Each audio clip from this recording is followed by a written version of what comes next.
I am, I got it. Oh, right, just a second. Oh, all right.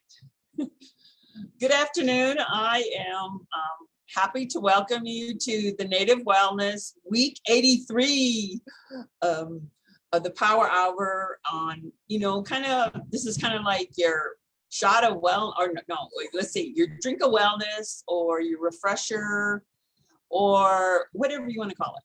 So good afternoon. My name is NewBreast. I'm coming to you from the Blackfeet Reservation in Montana on a very, very windy day. But I'm just very happy to be here today. And so, okay,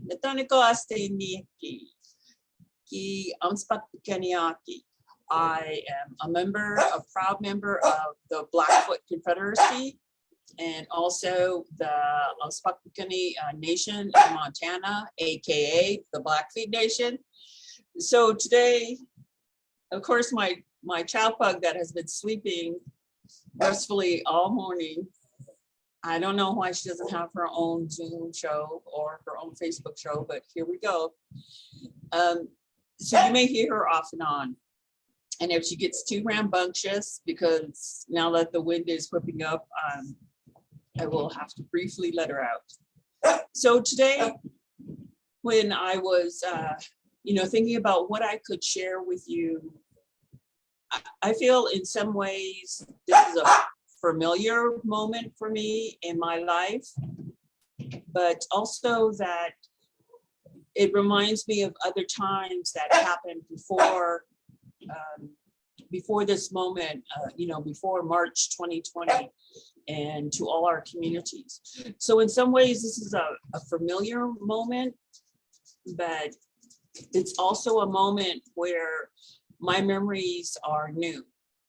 So I kind of call it the now what moment, and I just wanted to touch on briefly, like some of the stuff that is really, I think, through this medium and through my participation as just a regular, Pikani, as a regular, Sweet Tapi, as a regular person, when I look and I make these connections in Cyberville, with other Indigenous people, other Indians, Alaskan Natives, Canadian First Nations, I really have I can identify with what they're posting, what they're going through. And yet there are those places where maybe I have to seek a better understanding when I go in this medium. So the now what moment includes that regardless if you have the same phone as somebody on the other side of the world, you're still interfacing as an Indigenous person with that piece of technology. And I think, or what I feel right now is that I'm also like a witness for other people, because I've seen some brilliance. Our brilliance is all over now. It's bouncing off the satellites, maybe, our ancestors in the stars, they have different, they're all knowing, but maybe they have a different knowing of us right now and what we're doing. And so that's familiar to me, that connection to community, to another Indigenous person. And I've had experiences in my lifetime where I will be on a different part of the world, of the globe, and all of a sudden I like feel another Indian. And so there's that knowing, there's that familiarity to the time we're in.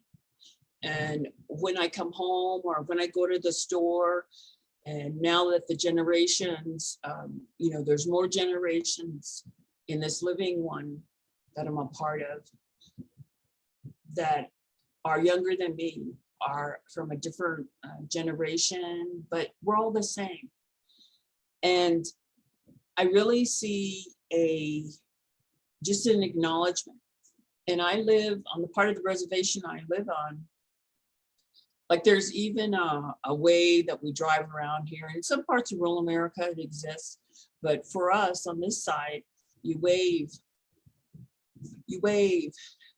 you're driving, you wave, you know, even if it's icy, which we're coming on that season, and y'all could put up one finger, you know, yeah, I see ya.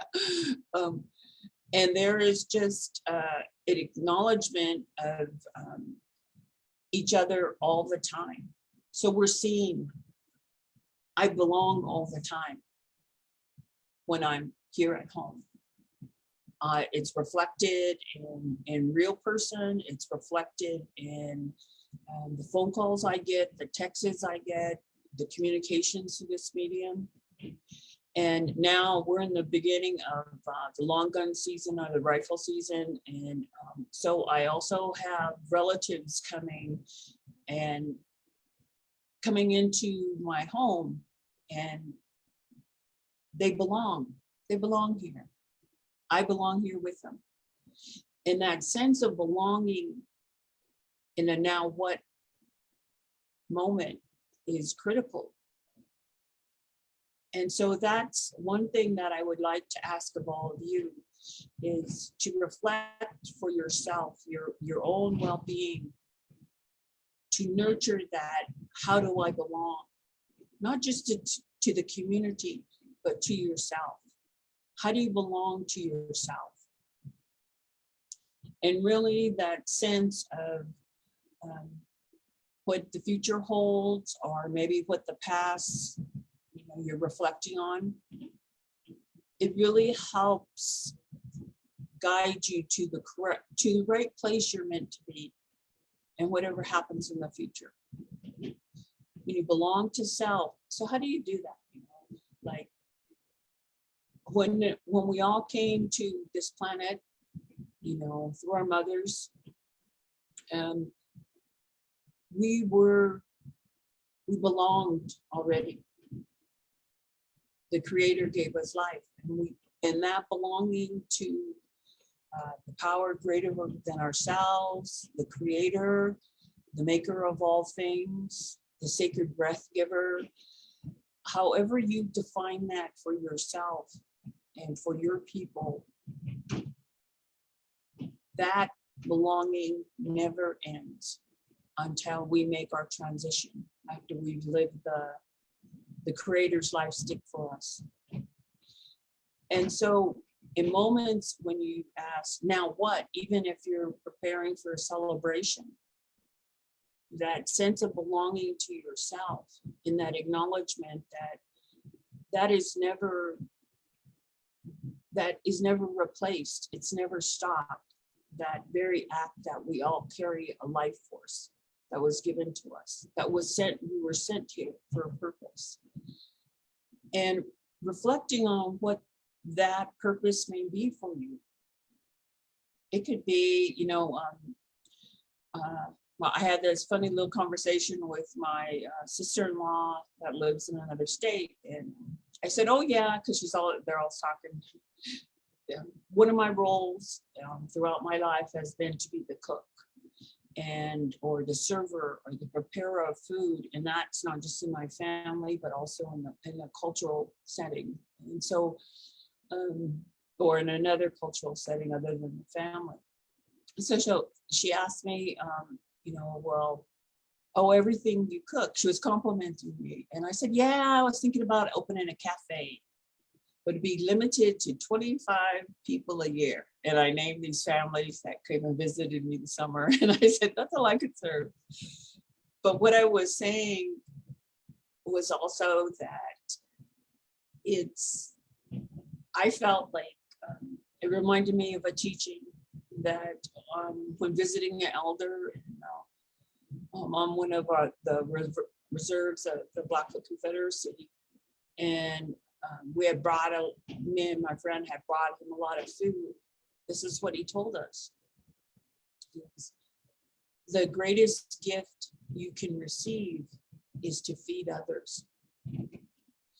And I thought a lot about that, you know, at different points in my life. As I was making transitions in my roles and responsibilities. And then now for my family, I will, my immediate family, my relatives, my adopted family, my found family, my discovered family. That's one of my roles. It's related to my birthplace in the family. It's related to my personal interests. They match up. And, you know, I'm an experimental cook. That's how I would, indigenous cook. That's how I would describe myself. And so I belong. I belong to a certain way of life. I belong to myself. And in that, there is a lot of freedom. Because my journey has, in that belonging, my journey has taken me many times away from my communities. And I've ended up in parts of the world, and I just, sometimes I go there for other reasons. And then the real reason or the purpose I was sent there is revealed.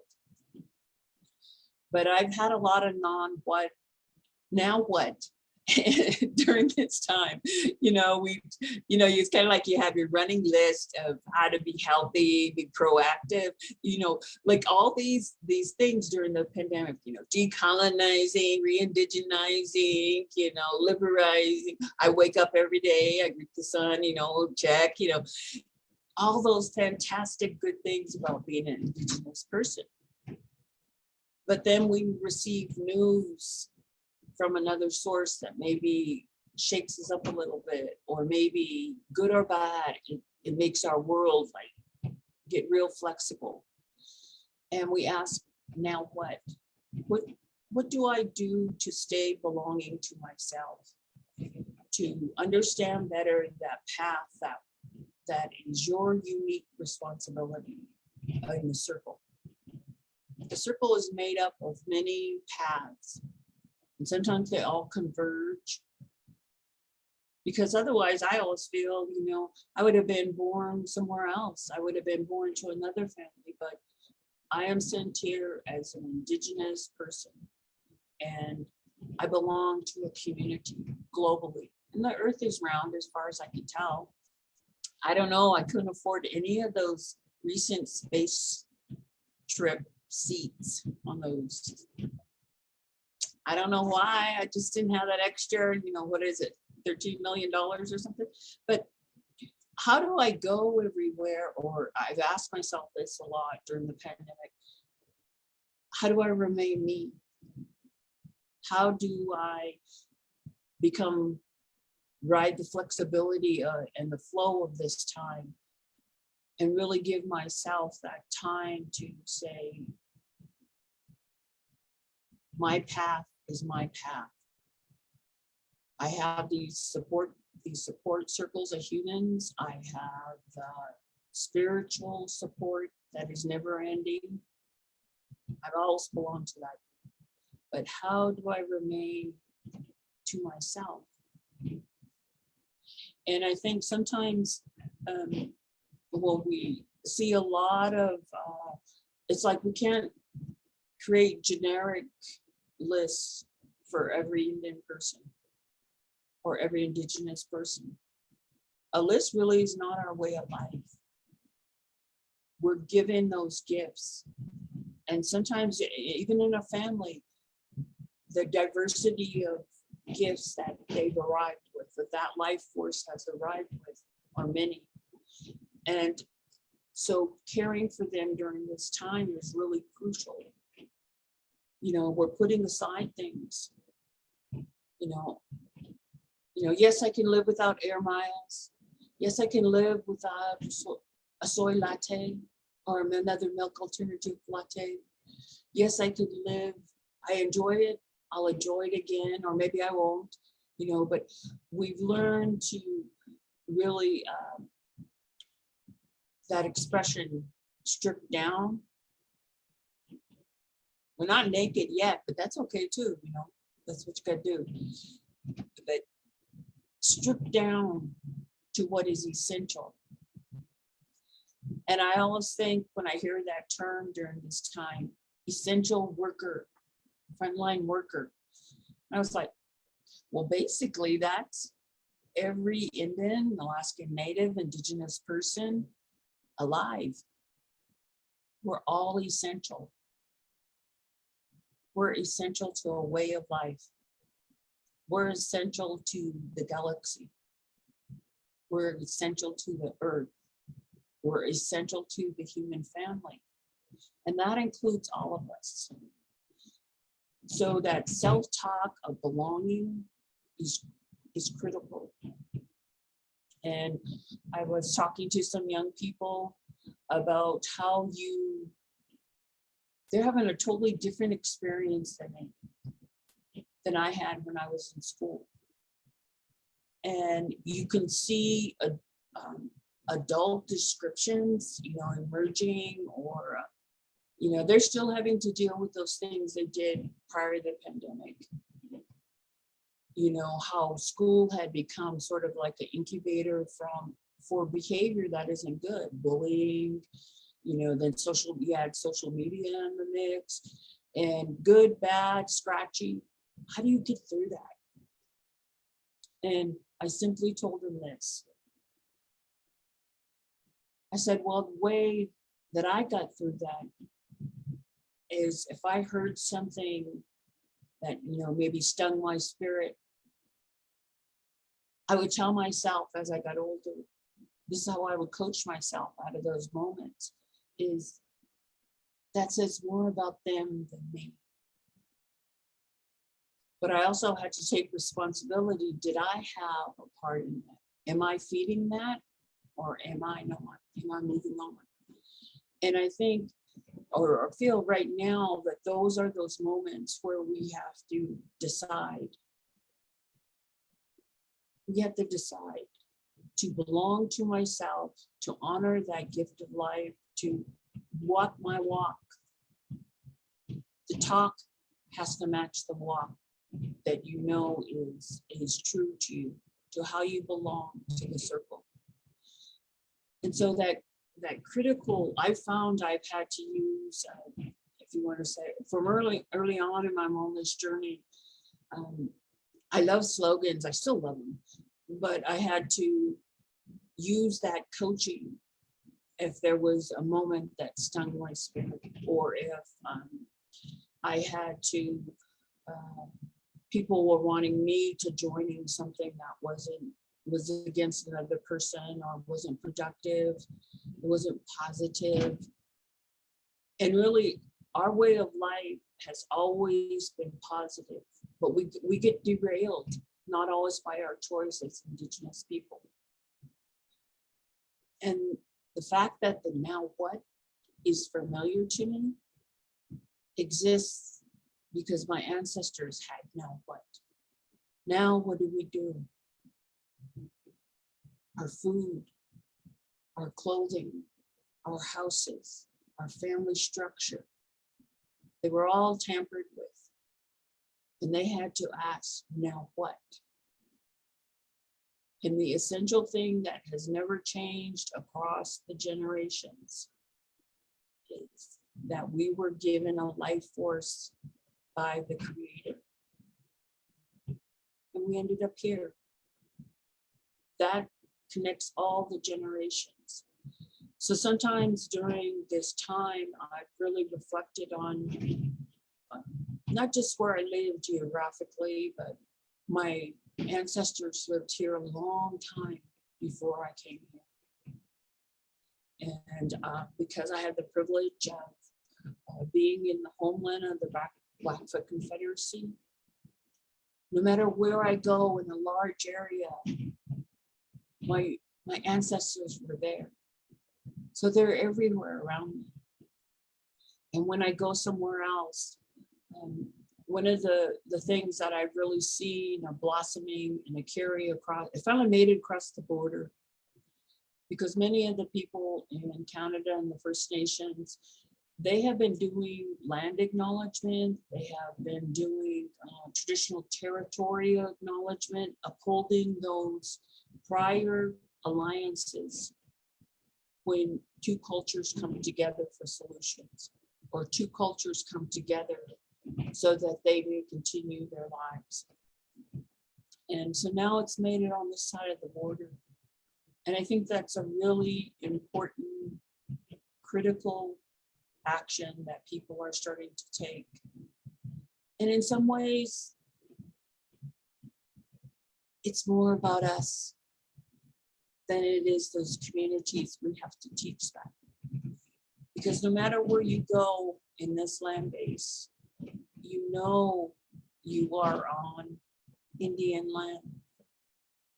And I also find that in like teaching even the younger generation, how do you talk about sovereignty, like the nuts and bolts, and there's self-sovereignty, there's wellness sovereignty.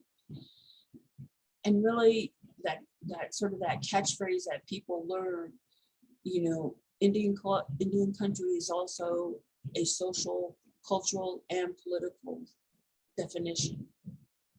But if you go to the root of that, because all of this was indigenous land, all of this was somebody's traditional territory.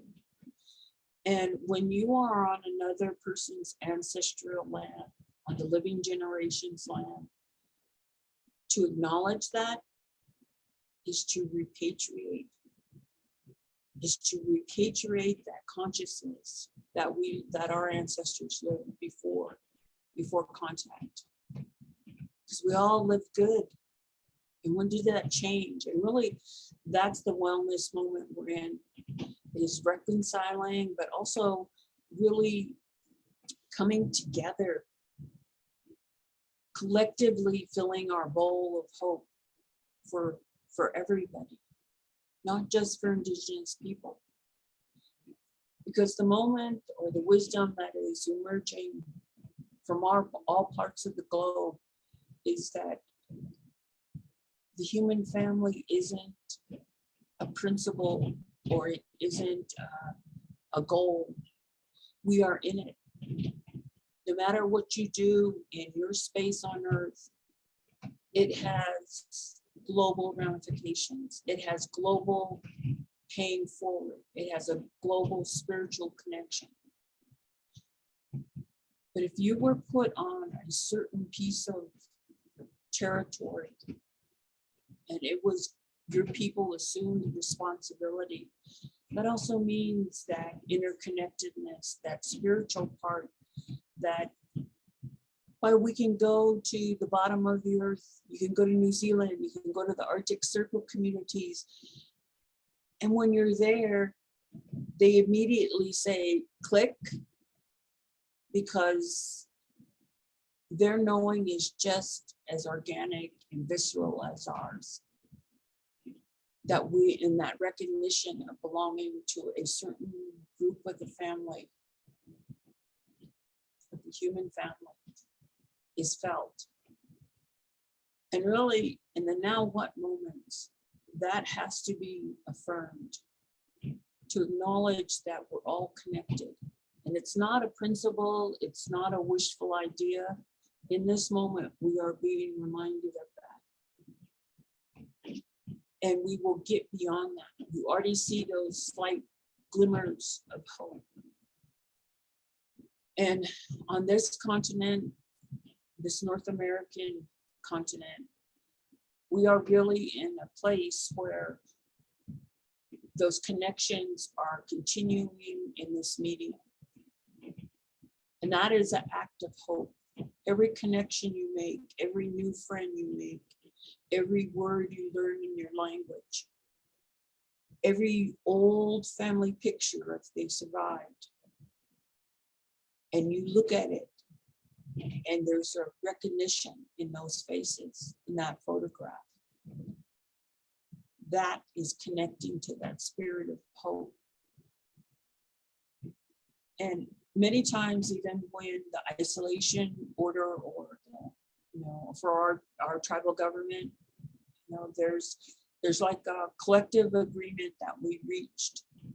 We're going to make this. We're going to make it. But we also grieve those members we've lost during this time, and not just the ones to COVID-19, because we are still losing those people in our community to all those things that the changes brought, the struggles, but there is a collective movement to, sometimes like when I go on social media and people are making pleas for their family, they're making the requests, asking for help. That's a critical part of wellness. Prior to the pandemic, during the pandemic, and after the pandemic, that's going to be critical. But I see in myself, I read people's stories and I'm far away from them, or maybe down the road. And what they're asking for is, please pray for our family, our community, our world. And I see a lot of other communities asking for those same things. So really there is this reaching out, it's like a call. Everybody who has a hopeful thought or has an extra ounce of hopeful energy, I need it. And there has been great sharing. There's been great generosity. The generosity is an action of hope. People can describe it as a lot of, in many different ways. But when you are generous, when you help, you gift, you reach out, whatever you do to help another human being, to help their animals maybe, or to fix something that you see, maybe you see a piece of wood in the road and you make that effort to take it out because somebody could be hurt by it. All of those acts of caring are feeding that spirit of hope, because it's the medicine that we need to the challenges. And people are doing it. So it's not something we have to programize or develop, funding streams for, because that was our way of life. That's ingrained in all of us. And so when I get to those now what, I want to give some practical, there were times in my wellness journey where when I said now what, I would be meaning, well, if I don't give all this energy to this grudge or to this wound that I received as a child, now what am I going to do with all that energy?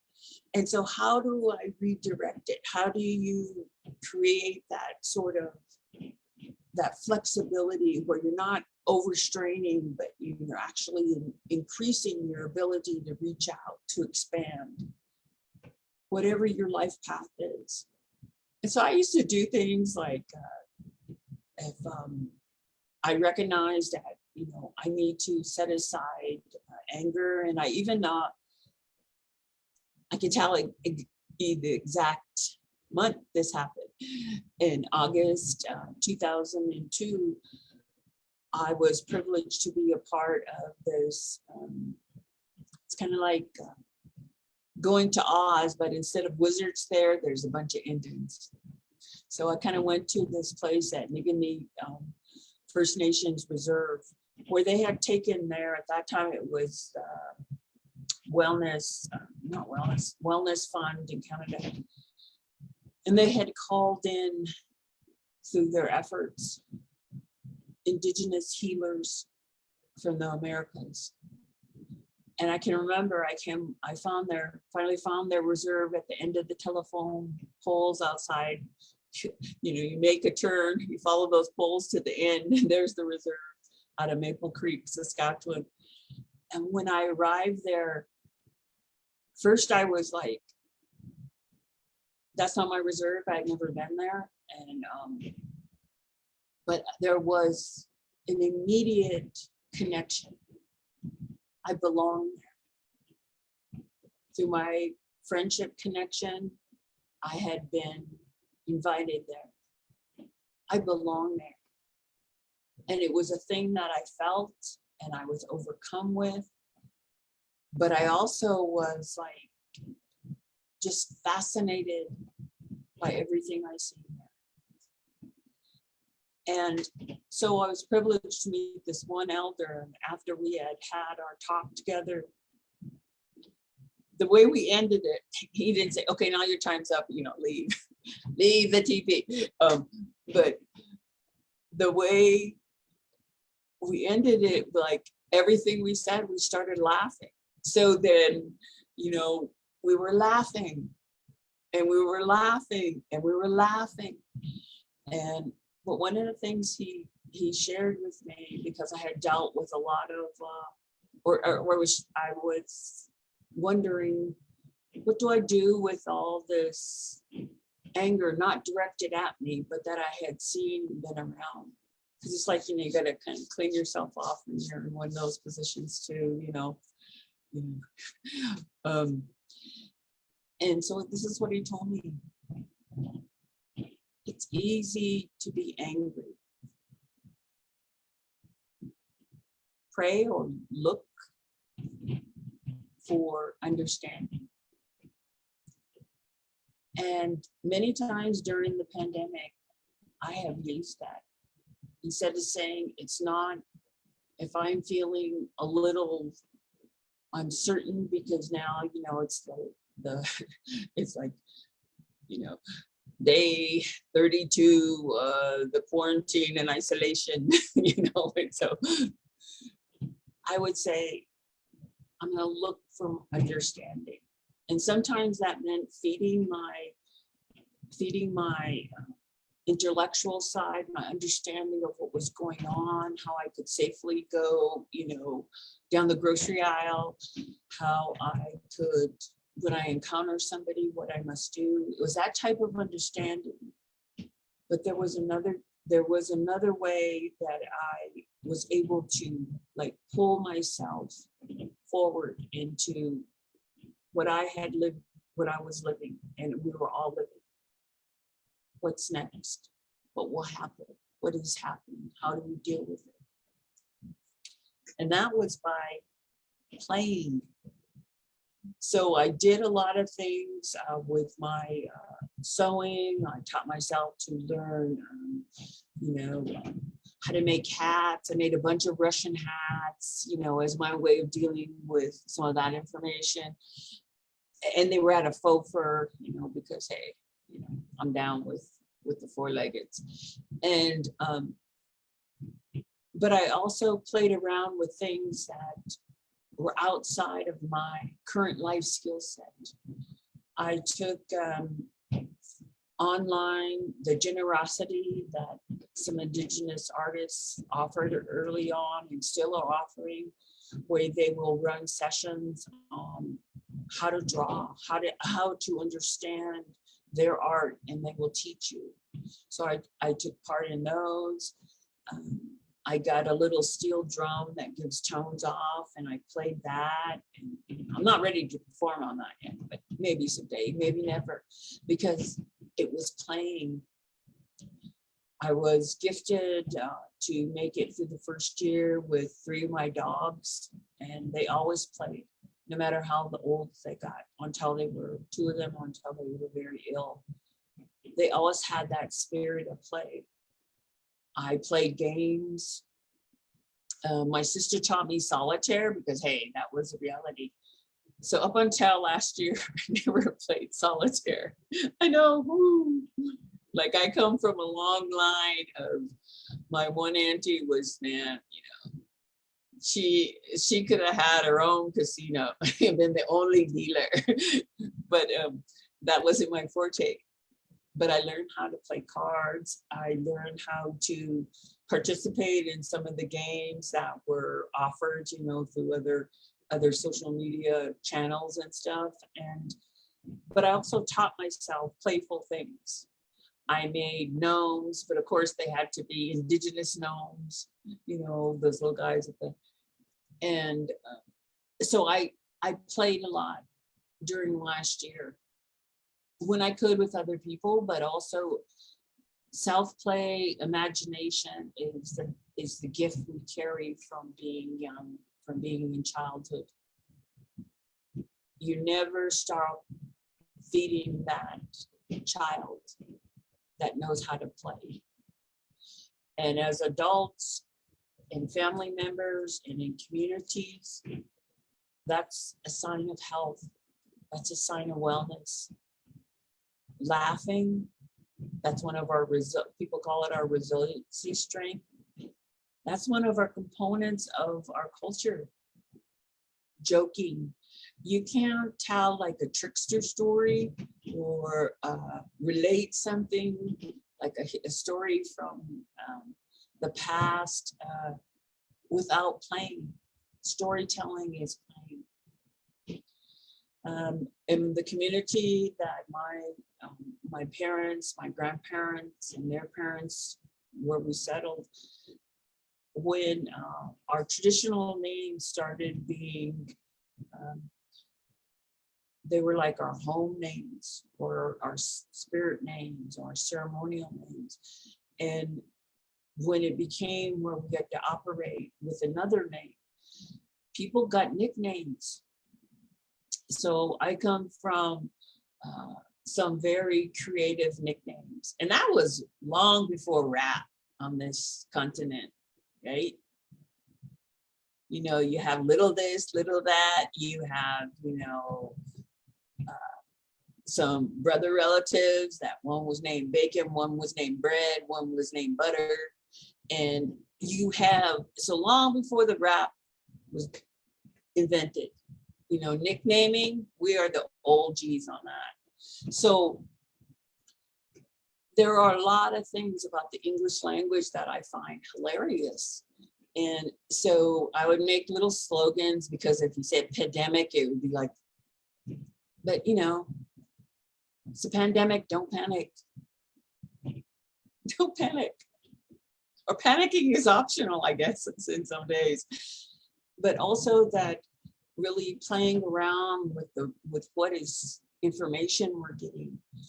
And some of it, it's okay to turn it off. You know?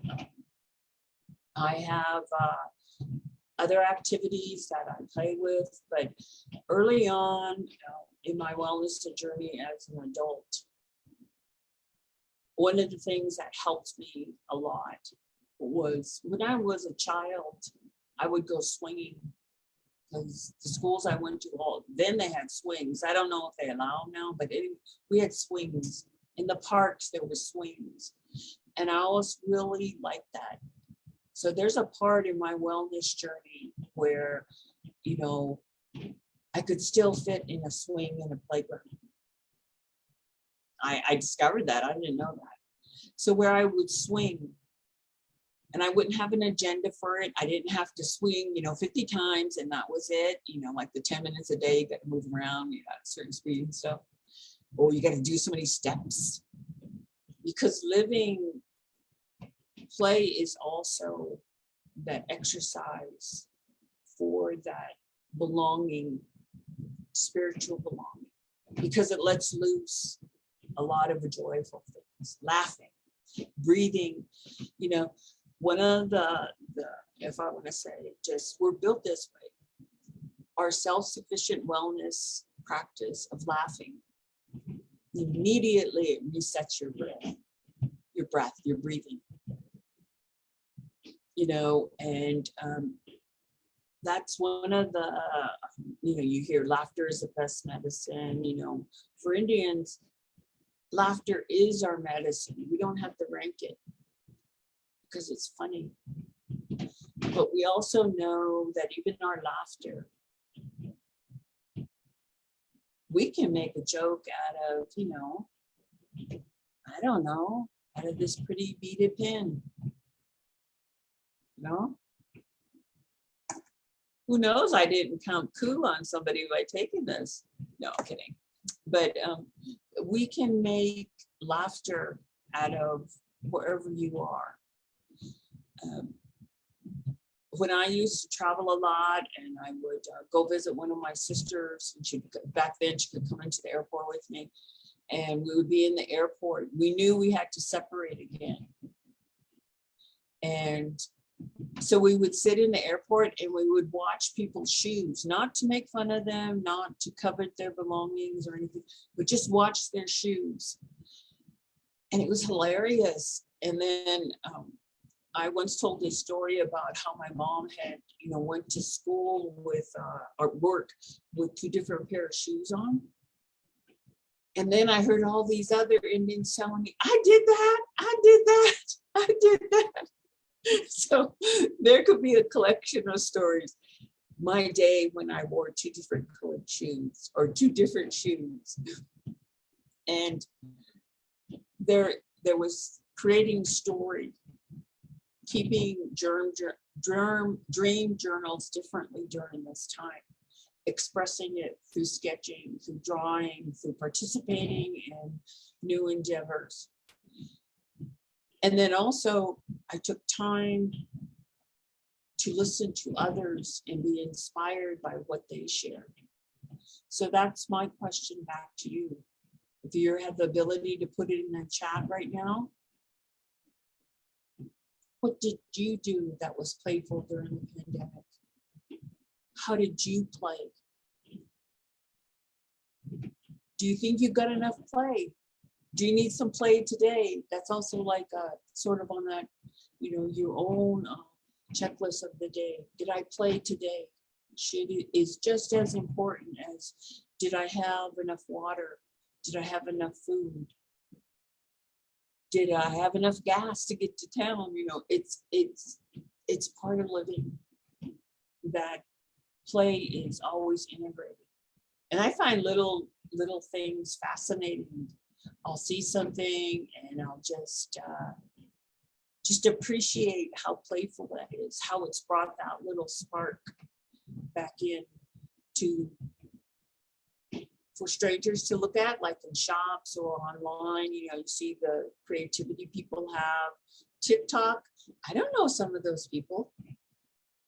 I mean, I have a lot of cousins, but not that many. But that person could be my cousin, you know how it goes. And just to see some of the funny things that they're doing, not the cruel things or the exploited things, but funny. And then I've become fascinated with this one group where they're from all over.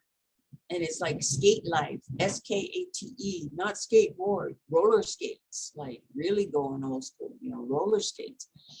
And it's fascinating to see how that motion that a skate can create, how folks all over have been expressing themselves. And I hope that, in the pandemic that, I don't know, I know there used to be a long time ago on my reservation a skate, roller skate rink kind of thing. But who knows, maybe afterwards somebody will resurrect that again, so I find things within my ability, but also within my imagination and my connections with other people. And I get inspired to try it, to appreciate it. And it's kind of like my little play break in my days, many of my days. And so I want to talk about a little bit about the now what moment in terms of, last year we were in my community and in many communities, we were in a different place. And yet people found a way to celebrate this time.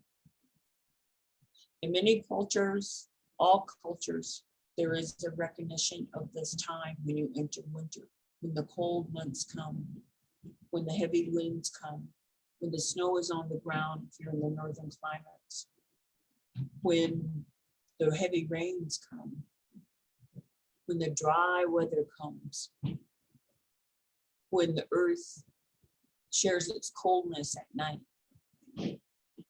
And so during this time, it was celebration for our cultures. It is celebration for our cultures. And last year there was an acknowledgement that yes, we were in loss. Yes, we had grief. Yes, we had lost many ways of life, of enjoyment, of consumerism, and a lot of gatherings, we had to forego those. but yet people celebrate it. And I think we're in another season of that, where we know a lot. Everybody has their toolkit that helped them last year. And so I just want to acknowledge that you have that ability, you have that wisdom of the last year, the last season, the last winter, and how critical that was for communities and for people. You know, when you get your mail, did somebody send you something? Did you get a greeting over the internet? Did somebody share, able to get a gift together for you? Did they call you? Was that their gift? Did you call them? Did you get a text? So people found ways to celebrate. And some communities were able and chose to gather during this time. And so we're in a different year now. So I would like to encourage that and acknowledge that in those now what moments when we're still in where our world is still being flexible, right? Because another change might come up and we might have to get a little bit more flexible, or, you know, we have a little stability, but that spot on the floor feels like jello. It's okay to celebrate. And a now what moment, because you're reminding yourself of what past generations did, that you feel that need. It's not even a need, it's like a gift that was paid forward to us. And in many communities, so my community is not unique, but in its history, there were new societies formed, or societies that came. They're new, I guess, because they're just like 100 years old or something. But they were a practice, they were an expansion, an acknowledgement that our way of life must continue, given no matter the circumstances. So some of those societies during this time that came to be, and my grandparents were part of this group. In the coldest months, the conditions we lived under during those weeks in December and into what is the Gregorian calendar of the new year, it was allowed, legal for us to gather. It was encouraged.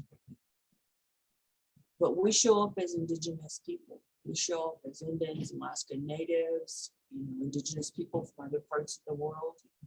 You show up, there you are. There you are who you are.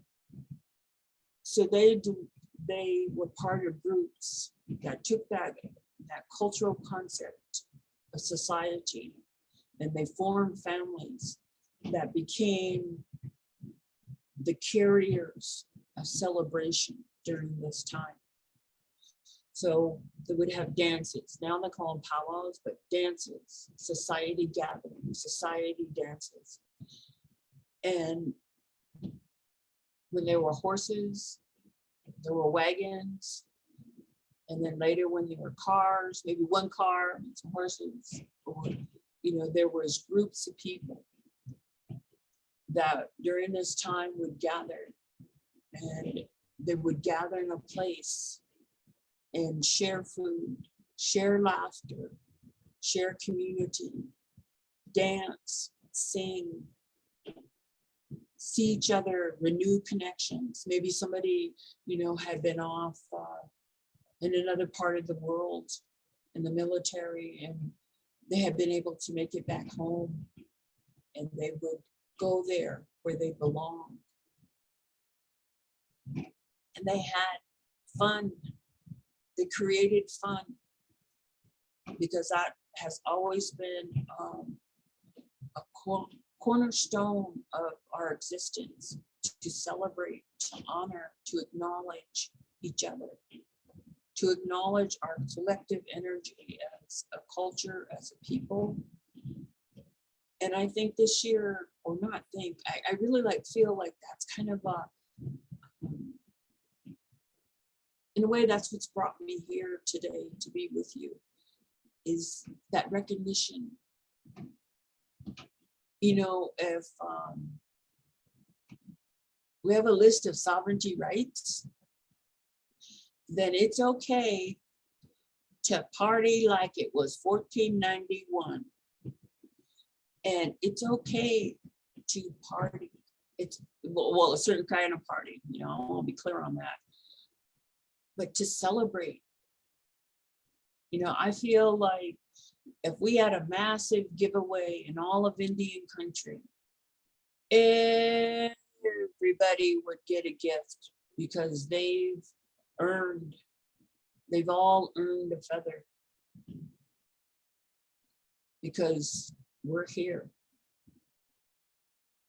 and we're living, we're achieving, we're celebrating, and we're starting to see the glimmer of how, you know, the normal, we don't want to like be so nostalgic that we forget about all the stuff that we don't want to pay forward. So we're at a unique time. We're celebrating that we are alive today, that, you know, we're celebrating the ancestors. Like, I think in moments, I've experienced this in my community, we're all embraced, we've all been embraced by them. And we've all made each other proud during this time by embracing each other again. Now I see kind of, you know, you have to celebrate to remind those good things. So the shout out, the descriptions, the chants, the songs are about that. They're about celebrating our strength, about celebrating our capability of moving forward. And that is the ancestors' dream coming true. So as we get ready to conclude the Negative Wellness, you know, Power Hour, the Wednesday Power Hour, the WPH, I don't know, can get a little hashtag there, that there really is a recognition that we belong to this season that is so much geared towards celebration, you know, pulling up the stops, you know, indigenizing, I kind of almost feel like it's kind of like texturizing your hair or perming your hair. But anyway, just be who you are, because that is fantastic. Celebrate that, celebrate you, however that is.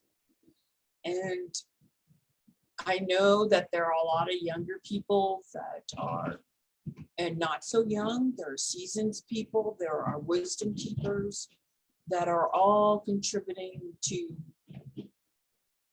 going from a saucer of indigenous food to a platter, to a gift feast boat.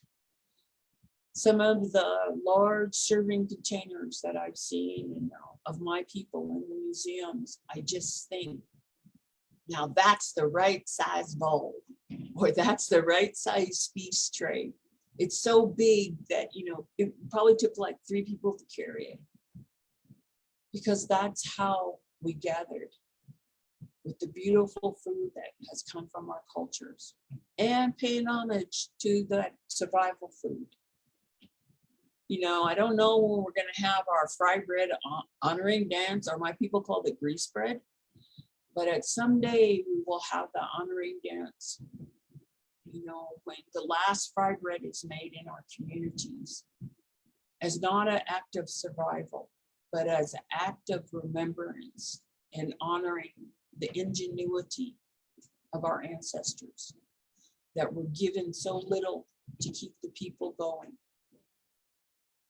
And so I wish you a beautiful season of celebration. I wish you that feel of the wind on your face, good air. I wish you that bounty of good food, good company, that spirit celebrating. And I just want to say, as I close, it's because you belong. You belong to a people. You belong to a culture. You belong to a community. And you are irreplaceable. So celebrate you. Celebrate everything that is you. And I wish you well today. Just give great thanks to being here with you at this time.